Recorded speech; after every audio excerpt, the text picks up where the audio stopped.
ಮೈಸೂರಿನಲ್ಲಿ ಆಸ್ತಿ ವಿಚಾರಕ್ಕೆ ಮಹಿಳೆ ಕೊಲೆ ಕೇಸ್ಗೆ ಸಂಬಂಧಪಟ್ಟಂತೆ ಗಲಾಟೆಯ ದೃಶ್ಯ ಸ್ಥಳೀಯರ ಮೊಬೈಲ್ನಲ್ಲಿ ಸೆರೆಯಾಗಿದೆ. ಸಾಕಮ್ಮ ಎಂಬುವರ ಮೇಲೆ ಹಲ್ಲೆಯನ್ನ ಮಾಡಲಾಗಿತ್ತು. ಹಲ್ಲೆ ಮಾಡಿದಂತ ದೃಶ್ಯ ಮೊಬೈಲ್ನಲ್ಲಿ ಸೆರೆಯಾಗಿದೆ. ಮೈಸೂರಿನ ಹಿನಕಲ್ ಗ್ರಾಮದಲ್ಲಿ ನಡೆದಿದ್ದಂತ ಘಟನೆ ಇದು. ಸಾಕಮ್ಮ 50 ವರ್ಷ ಅವರಿಗೆ ಕೊಲೆಯಾಗಿದ್ರು. ಆ ಮಹಿಳೆ ಚಾಕುನಿಂದ ಕುತ್ತಿಗೆಯನ್ನ ಕೊಯ್ದು ಕೊಲೆಯನ್ನ ಮಾಡಲಾಗಿತ್ತು. ಮನು ಮತ್ತೆ ಗೋವಿಂದ ನಾಯಕ, ಕಿರಣ್, ಲಕ್ಷ್ಮಿ ಬಂಧಿಸಲಾಗಿದೆ.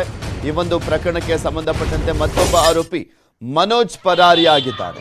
ಪೊಲೀಸ್ ಅಂದ್ರೆ ಅಲ್ಲಿದ್ದಂಥ ಸ್ಥಳೀಯರ ಮೊಬೈಲ್ನಲ್ಲಿ ಸೆರೆ ಹಿಡಿಯಲಾಗಿದ್ದಂಥ ದೃಶ್ಯ ನಿಮಗೆ ತೋರಿಸ್ತಾ ಇದ್ದೀವಿ.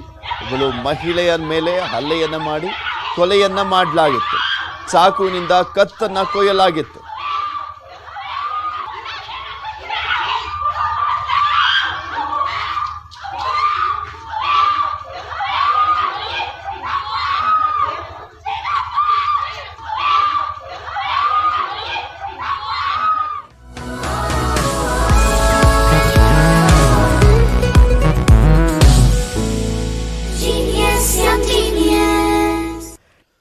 ಕಳೆದ ವರ್ಷ ನ್ಯೂಸ್ 18 ಹಾಗೂ ಬೈಜೂಸ್ ಸೇರಿ ಯಂಗ್ ಜೀನಿಯಸ್ ಎಂಬ ವಿಶೇಷ ಅಭಿಯಾನವನ್ನು ಮಾಡಿತ್ತು. ದೇಶದಾದ್ಯಂತ ಮಕ್ಕಳ ಪ್ರತಿಭೆಯನ್ನು ಅನಾವರಣ ಮಾಡಲಿಕ್ಕೆ ಒಂದು ವೇದಿಕೆಯನ್ನು ಕೂಡ ಕಲ್ಪಿಸಿಕೊಟ್ಟಿತ್ತು. ಕಲೆ, ಸಾಹಿತ್ಯ, ವಿಜ್ಞಾನ, ಸಂಗೀತ, ಕ್ರೀಡೆ ಹೀಗೆ ನಾನಾ ಕ್ಷೇತ್ರಗಳ ಸಾಧಕ ಮಕ್ಕಳನ್ನ ಈ ಅಭಿಯಾನದಲ್ಲಿ ಗುರುತಿಸಿ ದೇಶಕ್ಕೆ ಪರಿಚಯವನ್ನ ಮಾಡಿಕೊಟ್ಟಿತ್ತು.